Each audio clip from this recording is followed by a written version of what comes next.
Baik, Shalom kekasih Tuhan. Kita jumpa kembali dalam FWF Osaka Filmon Wongso Fellowship, obrolan santai keluarga Allah. Malam hari ini kita akan diberkati dengan pelayanan firman yang akan dibawakan oleh hambanya Pastor Elias Zulkifli dari Medan. Sebelum kita mendengarkan sabda Tuhan dengan topik Tuhan berbicara, saya mohon kesediaan Bapak Herman untuk memimpin kita di dalam doa. Silakan Pak Herman. Ya, makasih. Kita berdoa. Ya Bapa, terima kasih ya Tuhan. Kami telah memasuki tahun yang baru ini ya Tuhan. Kau telah memberkati kami dengan kekuatan, kesehatan, damai sejahtera-Mu ya Tuhan dalam hidup kami. Ya Bapa, urapi Pak Elias yang akan menyampaikan firman-Mu ya Tuhan. Kami siap untuk mendengarkannya, untuk menaruh dalam hati kami ya Tuhan. Ya Bapa, Engkau juga memberkati Bu Ayu ya Tuhan yang telah setia begitu lama ya Tuhan untuk menjadi host di FVF ini. Ya Bapak, kami juga mengucap syukur ya Tuhan bagi teman-teman kami yang pada malam hari ini sudah hadir bersama kami ya Tuhan. Biar Engkau juga memberikan kasih hikmat-Mu bagi kami semua ya Tuhan. Ibu Christina, Mak Hong, Pak Samuel, dan juga Pak Elias sendiri ya Tuhan. Ya Bapak, kami siap menerima firman-Mu, urapi Pak Elias agar dapat menyampaikan sesuai dengan kehendak-Mu. Di dalam nama Yesus kami berdoa. Amin. Amin. Terima kasih Pak Herman. Untuk hambanya Pastor Elias Zulkifli, waktu saya serahkan, silakan. Terima kasih Bu Ayu. Ya, Shalom Bapak Ibu semua, selamat malam buat kita. Selamat tahun baru juga. Shalom, selamat tahun baru. Untuk yang lain nanti boleh menyusul, bisa nonton juga di YouTube ya. Saya izin share bahan kita hari ini, malam ini. Nah, hari ini kita akan bicara tentang bagaimana Tuhan berbicara dalam berbagai hal dalam kehidupan kita. Yang mungkin juga nanti bisa kita akan petik dalam kehidupan kita sehari-hari dan juga kita bisa menguji bagaimana. Ada beberapa hal yang akan kita bahas malam hari ini. Yang pertama adalah jawaban pertanyaan, apakah Tuhan masih berbicara kepada manusia sampai saat ini? Dan bagaimana Allah berbicara pada zaman dahulu? Dan apa peranan Tuhan Yesus sebagai firman Allah? Dan bagaimana kita bisa dapat mendengar suara Tuhan? Dan bagaimana juga setelah kita mendengar suara Tuhan, kita bisa memahami cara Tuhan berbicara dan bagaimana kita bisa berespon dengan baik terhadap suara Tuhan yang kita dengar. Dan bagaimana kita bisa memahami makna teks Ibrani 1 ayat 1 sampai 2 dan Yohanes 10 ayat 27 secara mendalam. Nah, kita penting mendengar suara Tuhan atau Tuhan berbicara Bapak Ibu karena kita tahu bahwa Tuhan adalah sumber kebenaran. Nah, saya tekankan di sini bukanlah sebagai sumber jawaban. Karena banyak di antara orang Kristen itu selalu membuat Tuhan itu sebagai sumber jawaban dalam hidupannya. Seolah-olah Tuhan itu harus melayani manusia itu dalam setiap masalah, beban, permasalahan, apapun yang menjadi masalah dalam kehidupannya. Selalu kita posisikan Tuhan itu yang menjadi hamba kita, bukan kita yang jadi hamba Tuhan. Harusnya kita yang harus paham situasi dan posisi kita bahwa bukan Tuhan yang melayani kita, tetapi kita yang melayani Tuhan gitu ya.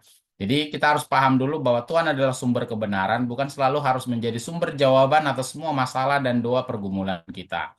Yang harus kita pahami adalah Tuhan adalah sumber kebenaran. Nah, mendengar suara Tuhan merupakan bagian dari sentral iman. Nah, ini yang harus kita pahami. Nah, nanti bagaimana proses mendengarkan firman Tuhan kita akan bahas, kita akan ulas Bapak Ibu. Karena tidak semua dari kita memiliki kemampuan atau kapasitas untuk mendengar Tuhan secara audible atau langsung dengan telinga kita ya. Nah, tentu nanti ada beberapa metode-metode yang biasa Tuhan gunakan mulai dari zaman dahulu sampai sekarang yang masih relevan dengan kehidupan kita sekarang. Dan kita harus tahu bahwa tanpa suara Tuhan, kehidupan rohani kita akan menjadi kering. Kita memerlukan Tuhan, kita memerlukan Tuhan bukan untuk masalah kita, tetapi bagaimana kita bisa bertumbuh secara rohani dalam pengenalan yang benar akan Tuhan, dan kehidupan kita menjadi segar secara rohani, dan setidaknya kita juga bisa menularkannya itu kepada orang lain yang mengalami kekeringan rohani. Nah, kita baca dulu ayatnya dalam Ibrani 1 ayat 1 sampai 2. Setelah pada zaman dahulu Allah berulang kali dan dalam berbagai cara berbicara kepada nenek moyang kita dengan perantaraan nabi-nabi. Maka pada zaman akhir ini ia telah berbicara kepada kita dengan perantaraan anaknya yang telah ia tetapkan sebagai yang berhak menerima segala yang ada. Nah, kita baca dulu secara teks Yunaninya Bapak Ibu. Jadi, polimeros ke politropos itu artinya adalah dalam berbagai cara. Hotheos lalesas itu adalah bagaimana Allah berbicara. Dan entis propetis artinya melalui para nabi. Dan elasen heminionhiu sekarang berbicara melalui anaknya. Kita bahas satu persatu polimeros ke politropos. Ada orang teolog mungkin membacanya itu adalah polu ya, polutropos ya. Tapi kalau saya upsilon itu saya baca ypsilon. Nah, polimeros itu artinya adalah dalam berbagai cara atau dalam berbagai bagian. Nah, politropos itu adalah termasuk juga beragam metode. Jadi kalau kita kombinasikan antara polimeros dengan politropos itu adalah menunjukkan keragaman cara Allah berbicara di masa lalu, mungkin itu melalui nubuatan, mungkin melalui mimpi, mungkin melalui penglihatan, atau pengalaman langsung yang bertemu dengan malaikat, atau kejadian-kejadian yang aneh yang penuh mujizat, seperti bagaimana Musa ketemu dengan Tuhan dalam peristiwa semak belukar yang menyala. Nah, ini adalah cara-cara Tuhan berbicara kepada manusia yang kalau kita baca di dalam perjanjian lama maupun dalam perjanjian baru, Bapak Ibu.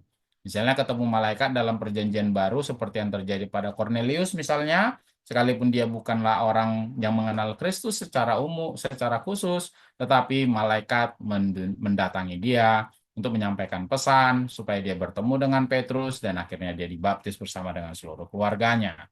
Nah, selanjutnya adalah palai, artinya adalah dahulu atau masa lalu. Ini menunjukkan bahwa Allah berbicara itu masuk dalam sejarah umat manusia, Bapak Ibu. Jadi akarnya itu pada sejarah umat manusia, mulai dari awal ya, mulai dari manusia itu diciptakan, berkomunikasi dengan Adam, bagaimana manusia itu akhirnya jatuh ke dalam dosa juga dia tetap berkomunikasi, dan tokoh-tokoh Alkitab yang kita baca itu tetap dia berkomunikasi dengan manusia, dan tentu ini masih relevan sampai sekarang bahwa Tuhan tetap berkomunikasi dengan umatnya. Nah, lalesas artinya dalam bentuk partisip aktif dari kata kerja laleo itu berarti berbicara, menunjukkan Allah itu aktif Bapak Ibu, menyampaikan pesan. Kalau dalam teks itu kepada nenek moyang dan itu masih relevan sampai sekarang bahwa Allah itu aktif, Allah itu tidak mati, Allah itu tidak berdiam diri seperti patung atau sudah berakhir masa Allah berbicara kepada kita. Bukan itu.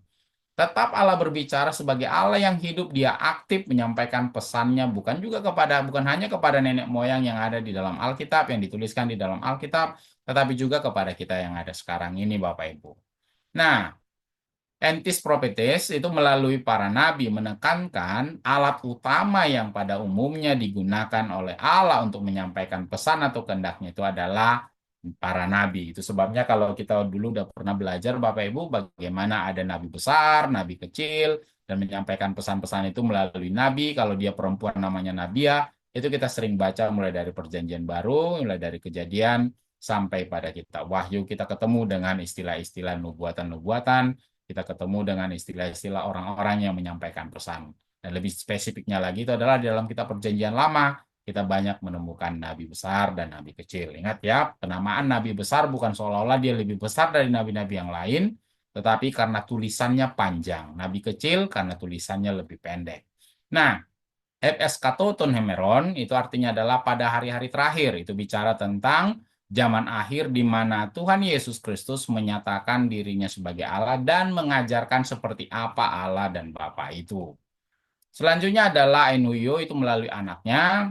Itu ya tentu kita sudah tahu Bapak Ibu anak, apalagi kemarin Bapak Ibu mungkin sudah mengikuti pelajaran tentang Tritunggal, sudah tahu bahwa istilah anak di sini bukan diperanakkan seolah-olah dilahirkan, dan anak juga bukan berarti bahwa ada istrinya gitu ya. Anak juga bukan berarti bahwa dia diciptakan atau dijadikan, tetapi memiliki nilai value yang sama setara dengan Bapa.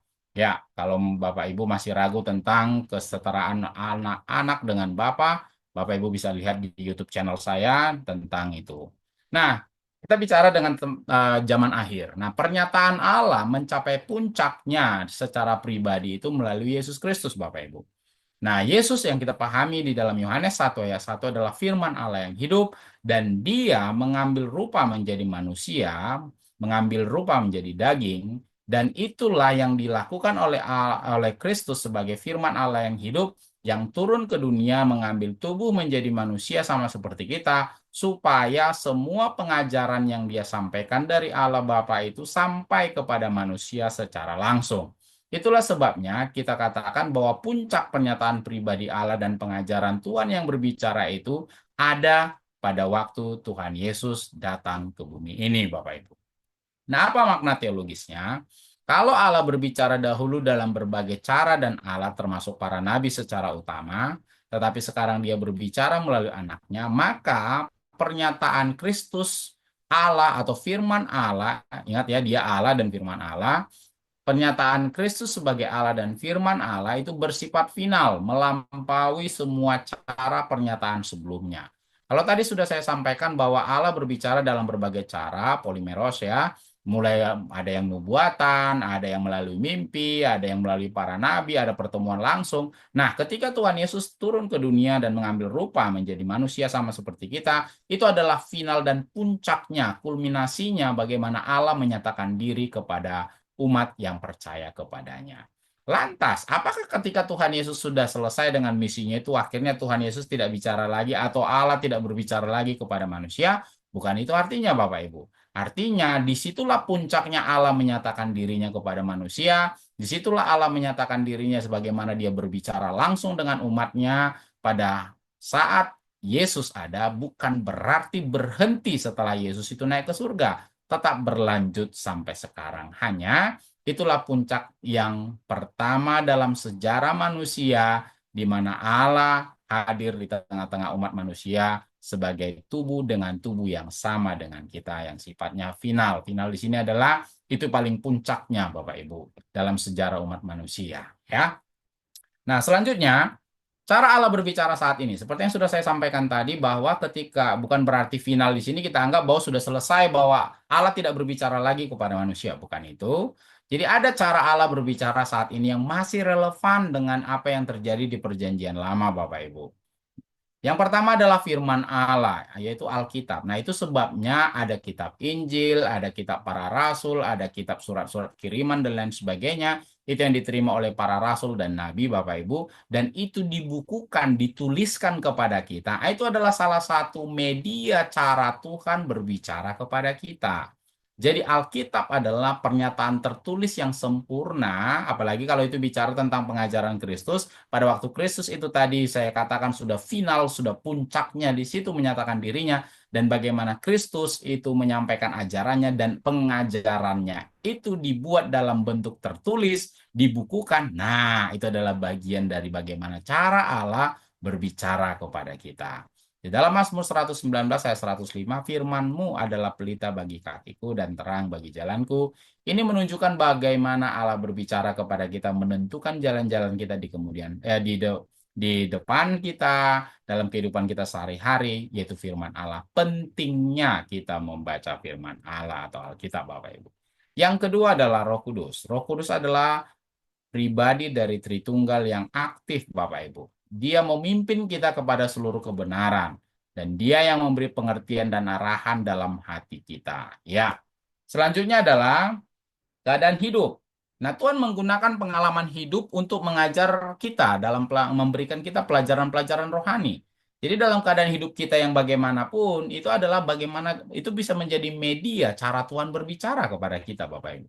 Nah, contohnya ada di dalam Alkitab, yaitu ketika Yusuf dalam perbudakan. Nah, tetapi Tuhan berbicara melalui penderitaannya, Bapak. Jadi ada kadang-kadang situasi di mana kita menderita atau mengalami sesuatu yang tidak enak atau tidak nyaman.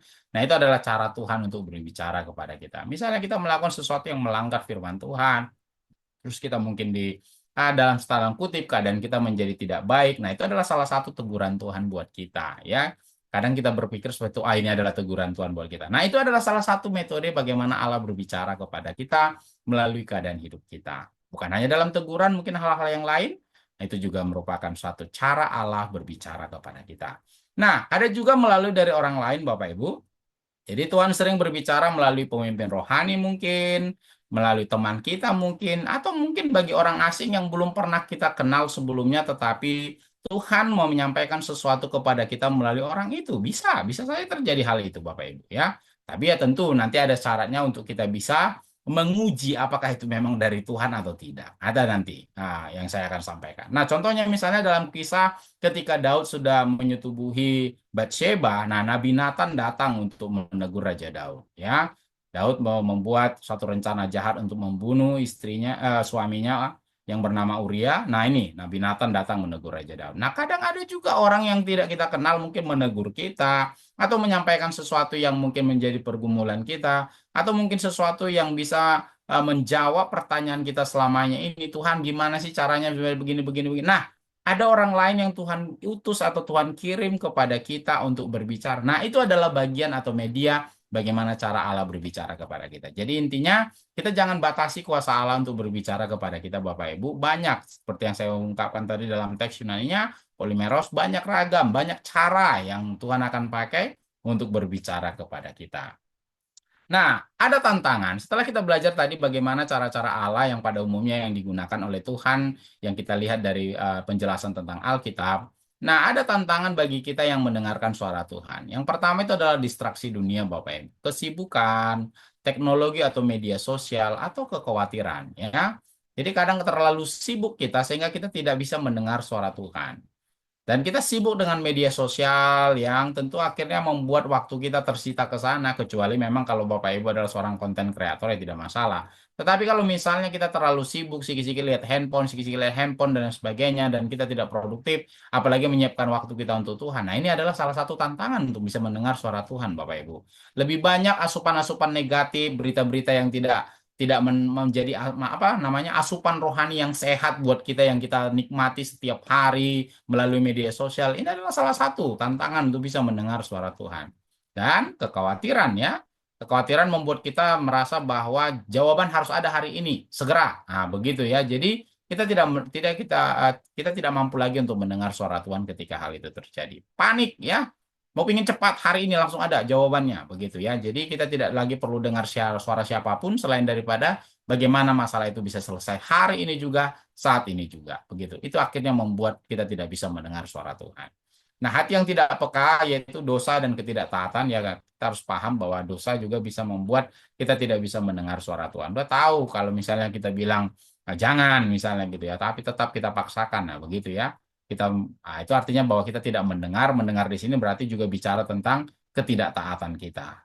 Nah, kurangnya waktu untuk berdoa dan merenungkan firman Tuhan, saya pikir ini adalah suatu kegiatan yang rutin yang wajib dilakukan oleh orang Kristen ya. Kita punya waktu jam doa, kita punya waktu untuk merenungkan firman Tuhan. Nah, apa bagian kita Bapak Ibu? Nah, ini dia.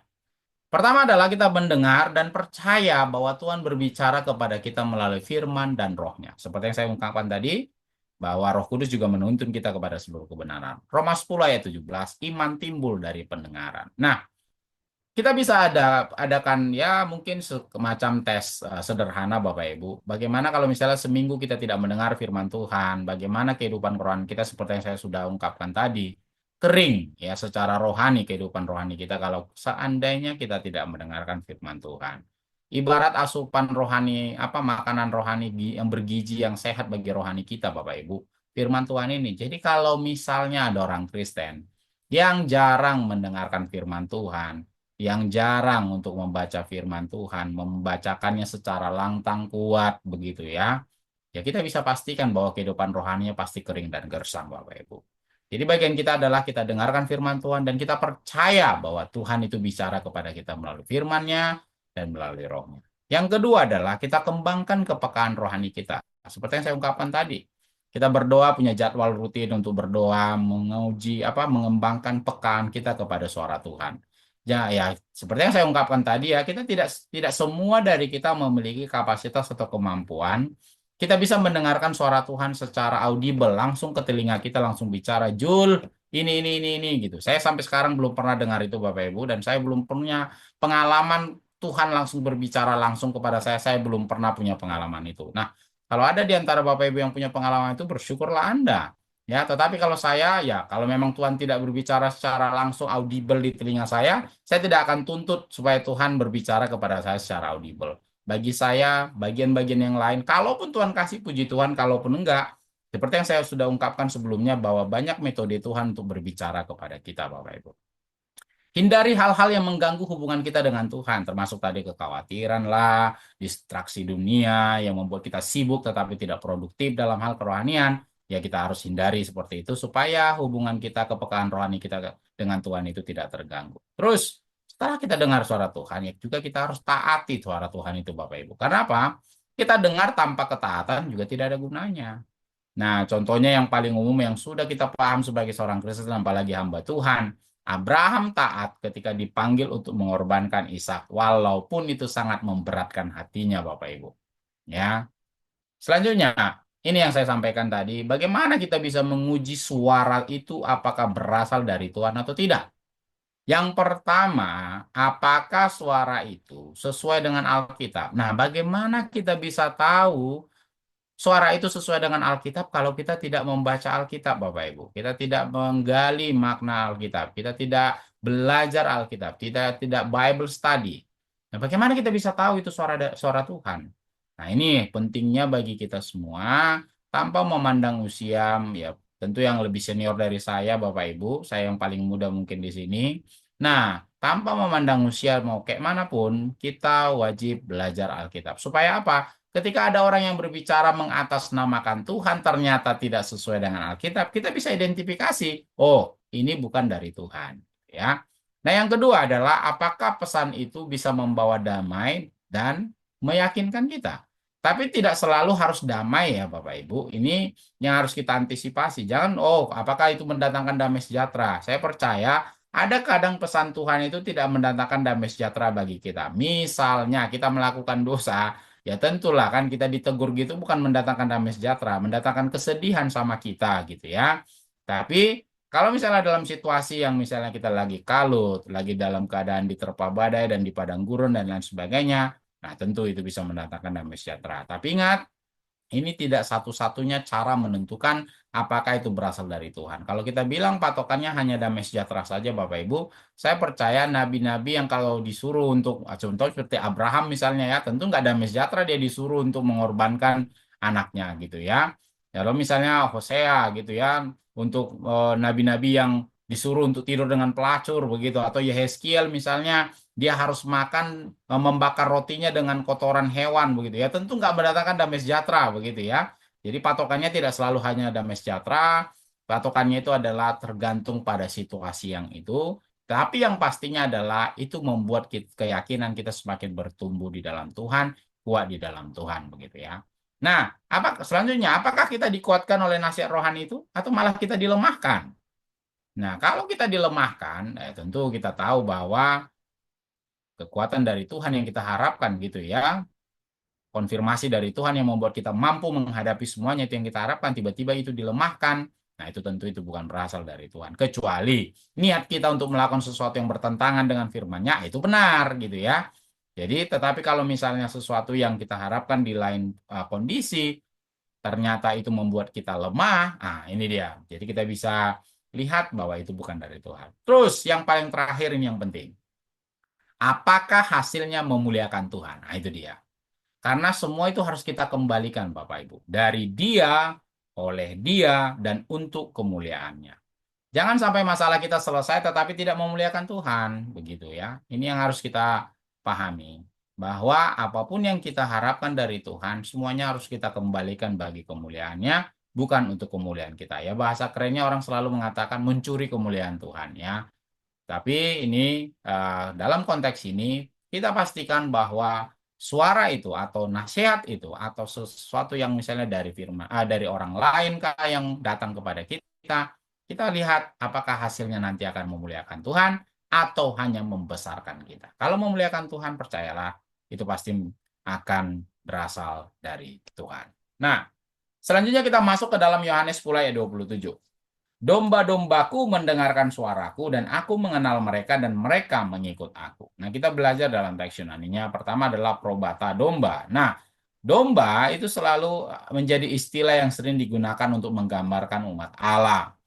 Nah, menunjukkan hubungan yang dekat, kepemilikan, pemeliharaan, serta kebergantungan kita dengan gembala. Jadi, kalau kita mengaku diri kita sebagai dombanya Kristus, Bapak Ibu, berarti kita harus punya hubungan yang dekat dengan Sang Gembala.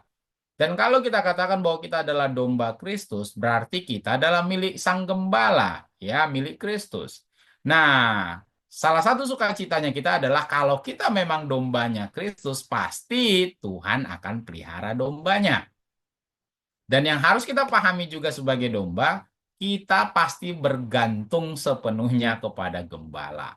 Nah, tentu Bapak Ibu yang sudah banyak dalam pelayanan sudah tahu kalau domba itu tidak memiliki senjata apa-apa untuk mempertahankan dirinya dari serangan serigala, kan? Dia tidak punya sesuatu yang bisa membuat serigala itu takluk atau misalnya takut sama dia. Bukan, selalu menjadi mangsa. Nah, ini dia. Bergantung sama siapa? Bergantung sama gembala. Gembala yang bisa melindungi dia. Ya, jadi kalau kita katakan bahwa kita domba Tuhan tetapi kita tidak bergantung kepada Sang Gembala Agung itu, jadi mohon maaf, berarti kita sebenarnya bukan gembala, bukan domba Bapak Ibu. Nah, kalau kita katakan bahwa kita ini adalah dombanya Allah, tapi kita tidak memiliki hubungan yang dekat dengan Allah, ya sudah, berarti identifikasi kita sebagai domba probata itu berarti gugur, ya. Nah, kalau kita katakan bahwa kita ini adalah dombanya Kristus, kita tidak bergantung sepenuhnya kepada Kristus, kita mengandalkan kemampuan kita, relasi kita, harta kita, dan lain sebagainya, ya mohon maaf, berarti kita belum sepenuhnya menjadi probatanya Tuhan.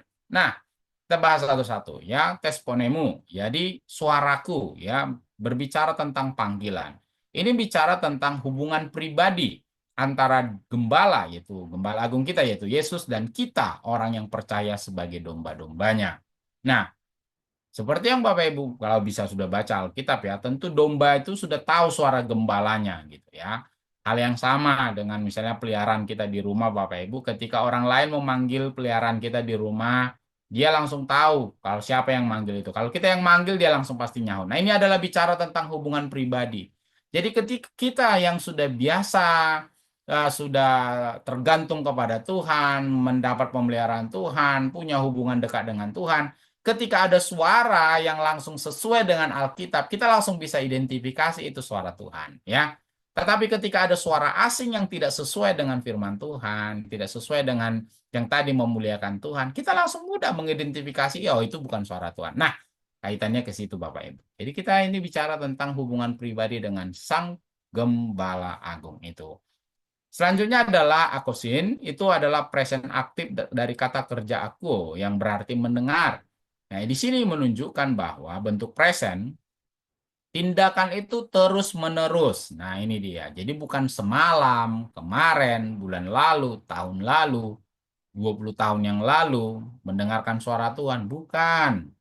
Kita harus setiap hari continue mendengarkan suaranya, Bapak Ibu. Ini yang harus kita paham. Jadi, oh saya sudah baca Alkitab sampai 20 kali, udah selesai. Bukan. Kita harus tetap melakukan itu setiap hari, Bapak Ibu. Selanjutnya adalah ginosko, aku mengenal. Nah, kata ini menggambarkan pengenalan yang mendalam. Penuh kasih, bukan hanya sekedar pengetahuan intelektual.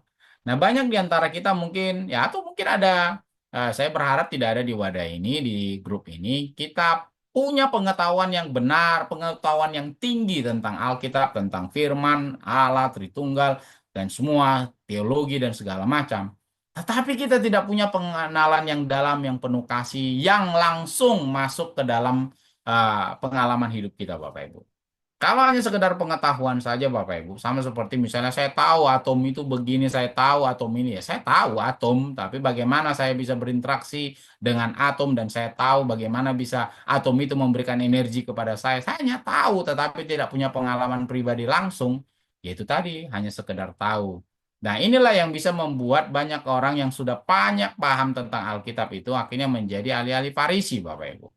Ini harus kita pahami. Jadi ginosko bukan hanya bicara tentang pengetahuan intelektual, tapi pengenalan yang dalam dan penuh kasih.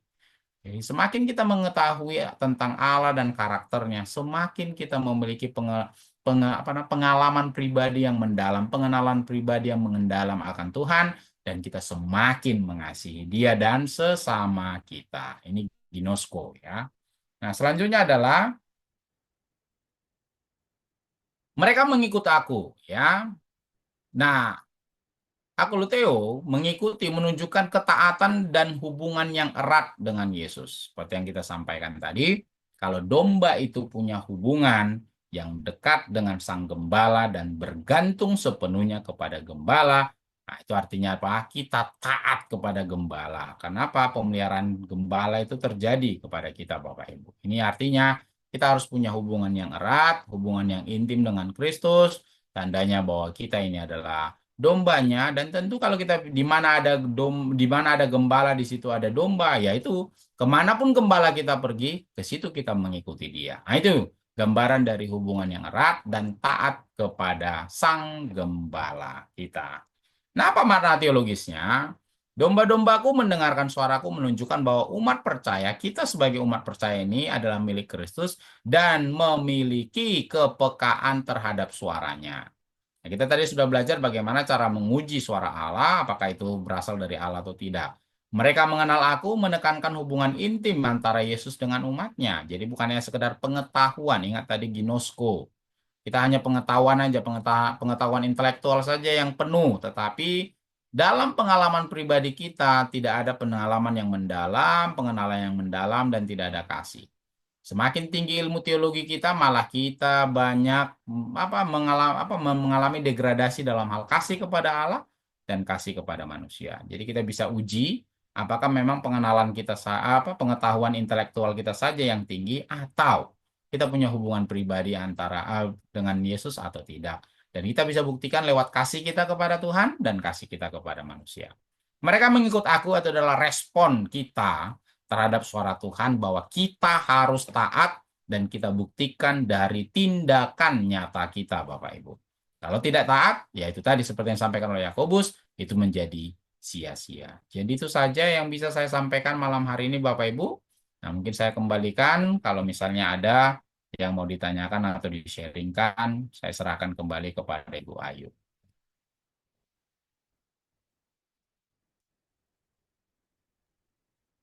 Terima kasih Pastor Elias yang sudah menyampaikan firman malam hari ini bagi kita semua. Bapak Ibu, kalau ada yang mau bertanya, silakan.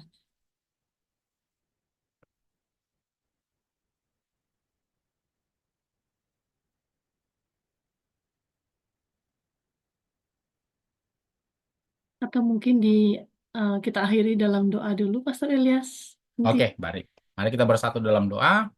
Terima kasih Tuhan, kami bersyukur untuk firman yang sudah hamba sampaikan Tuhan. Dengan segala keterbatasan dan kekurangan hamba-Mu bisa mengajarkan pada malam hari ini. Biarlah Engkau Allah yang sempurna yang menuntun kami, membawa kami kepada seluruh kebenaran karena Roh-Mu aktif Tuhan untuk membawa kami kepada seluruh kebenaran. Dan biarlah itu ditabur di tanah yang subur di dalam hati dan kehidupan kami, sehingga bertumbuh, berakar, berkembang, serta menghasilkan buah dan hidup kami dengan buah. Kami bukan hanya sekedar bisa mendengarkan suara-Mu, tetapi kami juga taat. Dan kami bisa mengidentifikasi apakah suara itu berasal dari Tuhan atau tidak. Kalaupun kami tidak bisa mendengar suara-Mu secara audible di telinga kami, tapi banyak cara Tuhan untuk berbicara kepada kami. Dan kami juga sadar Tuhan, dan kami sudah akui bahwa mungkin ada distraksi dunia ini yang membuat kami tidak bisa mendengarkan suara-Mu dengan baik. Dan kami juga sudah akui bahwa bagaimana peranan Tuhan Yesus sebagai firman Allah yang hidup, sebagai pernyataan Allah yang final dan yang paling tinggi yang menyatakan dirinya kepada manusia. Terima kasih untuk peranan itu. Dia mengajar kami dan pengajarannya akhirnya dibukukan. Itu yang menjadi sumber bagi kami untuk bisa mengetahui kehendak-Mu dan bagaimana Engkau berbicara dan berkomunikasi kepada kami. Terima kasih untuk peranan itu Tuhan Yesus. Kami bersyukur untuk semuanya. Ini ucapan syukur kami dan doa kami hanya di dalam nama Tuhan Yesus Kristus kami berdoa dan mengucap syukur. Amin. Amin. Amin. Amin. Amin. Thank you. Terima kasih Pastor Elias atas firman-Nya. Amin. Terima kasih. Baik. Terima kasih, Pastor Elias. Ya. Bapak Ibu yang mau bertanya, saya silakan. Kalau tidak ada, kita akan akhiri sampai di sini. Saya, Oh iya, Bu Ayu, Pak Herman silakan. ya. Pastor Elias, Ya, Pak Herman. konotasi Tuhan berbicara kan tidak selamanya Tuhan langsung kan? Iya, Biasa dia benar. pakai antara. Setuju, Pak. Iya. Cuma sekarang kadang-kadang kalau yang menyampaikan sesuatu berita, kan kita belum tahu benar atau tidak. Yo. Seperti ini di WA FVF kan ada seorang wanita yang berteriak-teriak di Los Angeles bahwa ingat kembali kepada Tuhan sebelum Oke. kebakaran ini. Nah. Terus di teaternya juga berapa hari sebelum Los Angeles ini musnah, kan mereka mengejek Tuhan gitu. Oke. Maksudnya mungkin judul ini nilainya wah tinggi-tinggi semua. Moms 3, God itu cuma 0 kata. Jadi Oke. eh, mungkin kadang-kadang kita tidak menyangka bahwa Tuhan menyampaikan sesuatu itu yang sangat penting pada Hmm. orang yang kita menilai tidak berarti Hmm. di mata dunia kan. Oke, Orang Pak. mungkin levelnya apalah Ya, di ya, masyarakat sehingga ya, diabaikan. ya. Nah itu yang menurut pandangan Pak Elias saja lah gimana Ya, itu. kalau saya sih Pak, ya bukan hanya Los Angeles sih sebenarnya. Sebagai contoh Amos ya Pak. Amos itu kan bukan Ya. nabi ya Pak. Dia penggembala sapi Pak. Hmm. Makanya disuruh pulang, pulang kau katanya begitu ya. Kalau kita baca kitab Amos gitu ya. Jadi di sinilah sebenarnya dibutuhkan kepekaan kita, bukan masalah status sosial dari orang yang berbicara itu gitu Pak Herman. Ya. Tapi sekalipun ya mungkin ya hanya mungkin secara status strata ekonomi mungkin yang jauh lebih rendah dari kita, tetapi kalau memang itu suara Tuhan kita hargai Pak. Itu respon kita bahwa kita menghargai Dia sebagai firman-Nya yang berbicara kepada kita hargai Ya. begitu Pak. Jadi di sini dibutuhkan sebenarnya kerendahan hati tentunya ya. Nah, apalagi kalau kita bilang tadi prinsipnya adalah kasih Hmm. begitu ya. Jadi tidak sombong begitu. Oh, kau siapa? Ya. Begitu ya. Jadi kalau memang itu adalah suara Tuhan, berarti kita menghargai Tuhan kan kalau dia menyampaikan pesannya, ibaratnya dutanya dia disampaikannya ke kita, sampai ke kita, terus kita nggak responi gitu ya. Itu sama dengan berarti tidak meresponi Tuhan itu, Pak. Ya. Jadi bukan pandang status mau siapa atau mungkin usianya mungkin jauh di bawah kita kali ya. Ah, Hmm. kau masih anak bawang, masih anak baru kemarin udah berani ngapain? Ah, ini. Ini adalah Hmm. gambaran bahwa sebenarnya kita tidak peka, Pak Herman. Ya.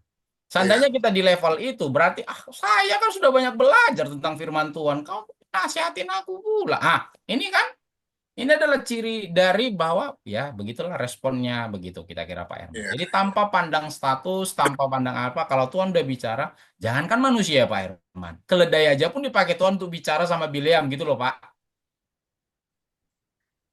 Kalau Ya. kita sadar itu, nah itulah gitu ya. Keledai saja bisa dipakai Tuhan untuk bicara begitu ya, menjadi alat untuk bicara sama Bileam gitu. Apalagi kita manusia Pak, begitu ya.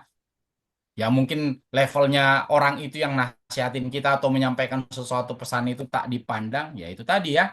Karena Ya. memang situasi ya media sosial ini yang membuat orang itu lebih kepada popularitasan. Jadi siapa yang orang yang populer yang punya pengaruh influence yang kebenaran, Pak. Heran ya para selebriti-selebriti yang apa begitu itu jauh lebih didengar dibandingkan dengan orang-orang yang level kelas bawah, Pak. Ya. Kira-kira gitu gambarannya, Pak Terus Herman. ada lagi nih yang saya lihat Silakan. Pastor Elias bahwa fenomena bernubuat itu Hmm. banyak sekali pendeta-pendeta orang India. Oke. Apakah dia India dari Singapura, India Oke. dari Malaysia, India Oke. dari India pun, Ya. bahkan pernah teman saya ajak untuk mengikuti satu seminar Hmm. cara bernubuat. Saya ikut 2 hari, Hmm. berbayar lah. Cuma kan tidak enak dengan teman. Saya, Jadi Pak, saya bukan ya, bermaksud untuk apa ya, rasis atau bagaimana ya. Ada dua daerah yang menurut saya itu perlu kita waspadai. Yang pertama dari Afrika, yang kedua dari India memang, Pak. iya. Jadi dua daerah ini menurut saya dan satu lagi ada Korea ya, Pak. Jadi Hmm. tiga daerah ini merupakan daerah yang bagi saya itu riskan terhadap yang namanya pengajaran-pengajaran palsu gitu, Pak. Hmm. Jadi itulah pentingnya kita belajar bagaimana kita mendengar suara Tuhan sesuai nggak dengan firman Tuhan. Nah, Iya. kalau kita sendiri tidak belajar firman Tuhan, bagaimana kita bisa tahu itu otentik, Pak? Nah, gitu kira-kira gambarannya, Pak Herman. Tapi menurut Pak Elias, apakah bernubuat bisa dipelajari gitu? Tidak bisa dipelajari, Pak, Sampai karena kita nubuat itu mengasah. adalah karunia, Pak Herman. Itulah. Karunia bernubuat adalah karunia berdasarkan kehendak Roh, bukan kita pelajari. Hmm. Nah, bagaimana kita bisa tahu itu benar atau tidak kalau kita sendiri tidak belajar ya? Di satu Ya. Korintus pasal 14 jelas ya bahwa karunia bernubuat sebentar. saya munculkan ayatnya supaya kita jelas ya. Jadi jangan lagi ngikutin kelas-kelas yang begitu ya. Iya. Sebentar.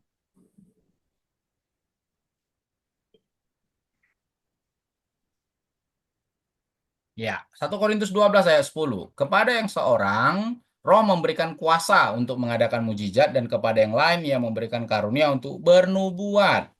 Ya. Nah, kita lihat ayat 11, tetapi semuanya itu dikerjakan oleh Roh yang satu dan sama yang memberikan karunia kepada tiap-tiap orang secara khusus, garis bawahi, seperti yang dikehendakinya. Nya di situ adalah kehendak roh, Pak, bukan Roh ya. pelajaran, Pak Herman. Jadi dari situ kita bisa tahu, termasuk kelas bahasa roh ya, kelas bahasa roh, kelas ini gitu ya, itu tadi.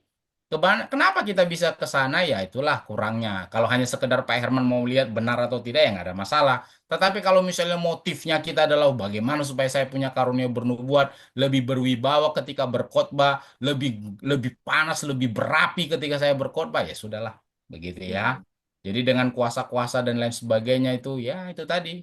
Apalagi kalau tipikal trennya adalah kalau pendeta kalau tumpang tangan nggak tumbang nggak keren gitu ya. Saya Terus pernah ada pernah di satu pertemuan saya di Full Gospel, terus satu teman, ada satu anggota member, dia membawa seorang India. Jadi selesai mau di firman dibawakan, dia teman ini bilang ini waktu itu namanya Daniel dia. Ini Pak Daniel mau bicara sesuatu yang sangat penting. Oke. Jadi dia dengan laptopnya dia bilang waktu itu bulan November, tanggal 17 November akan terjadi megatrust terutama di Makassar. Oke. Waduh. Di akhir acara itu saya disuruh berdoa. Jadi saya berdoanya supaya jangan jadi. Ya Bapak, saya patahkan dalam nama Yesus kejadian kan? Ya, gitu. Dan lewat waktunya sampai hari ini tidak terjadi gitu. Iya, karena nanti alasan mereka Pak itu karena Tuhan mendengarkan suara Anda gitu Pak. Jadi teknik penipuan seperti itu sudah lumrah Pak dalam kegiatan-kegiatan penubuatan Pak. Dia mengambil informasi yang menakutkan masyarakat dan ketika itu tidak terjadi dia tidak merasa bersalah apa-apa. Itu tandanya bahwa Tuhan sudah mendengar begitu. Ya. Itu tidak bukan sesuatu yang baru lagi Pak Herman. Dan begitulah cara nabi-nabi palsu dan rasul-rasul palsu mau mengelabui kita, judul Pak. Pastor ini Tuhan berbicara, kita harus betul-betul menyimak juga. Bicaranya itu tentang apa ya? Iya, itu Pak. Ya, cara itu adalah gambaran. Nah, kita bisa dapat itu kenapa? Karena kita memiliki pengetahuan yang mendalam dan pengalaman, Pak. Ya, Pak Andre. Jadi, ya masing-masing itu kita masih ada waktu sekitar 10 menit lagi, Bu. Jadi kalau pengalaman seseorang pasti berbeda. Ya, kalau misalnya kita memiliki kapasitas untuk bisa mendengar jam 2, ya silakan saja gitu ya. Hanya saja jangan sampai kita terseret bahwa seolah-olah Tuhan lebih hadir di situ dibandingkan yang lain. Nah, itu yang kita harus antisipasi supaya kita bisa tahu bahwa Allah memenuhi segala ruang dan waktu di dalam waktu yang sama. Hanya mungkin distraksi-distraksi dunia ini yang membuat kita jadi tidak lebih fokus gitu ya. Jadi boleh saja kita memiliki pengalaman seperti itu, tapi tidak bisa kita generalisir karena cara Tuhan berbicara untuk masing-masing itu pasti beda, Pak. Kalau tidak ada closing statement dari Pastor Elias, silakan. Oke, terima kasih Bapak Ibu semua. Jadi closing statement dari saya untuk hari ini adalah bagaimana kita sudah belajar tentang peka terhadap suara Tuhan. Kita sudah belajar bagaimana cara untuk menguji bagaimana kita bisa taat kepada suara Tuhan. Ketaatan itu juga menurut saya, dan terima kasih untuk Bu Ayu, untuk semua, Pak Andre, Bu Sri, Mahong, Bu Kristina, Pak Herman. Ya, terima kasih Pak Yas. Sampai ketemu di next time. Ya, wabillahi kita walidayah. Wassalamualaikum warahmatullahi wabarakatuh. Tuhan Yesus memberkati. Amin. Saya izin dulu, saya izin live karena masih ada kegiatan saya yang lain. Tuhan Yesus memberkati. Ya, Tuhan memberkati. Terima kasih. Saya izin live Ibu semua. Yuk, izin juga. Saya juga izin live ya. Siap. Terima kasih Pak Andre. Bu Ayu. Selamat beristirahat Bapak Ibu. Mahong. Terima kasih. Sajen. Terima kasih. Tuhan Yesus memberkati semuanya. Amin.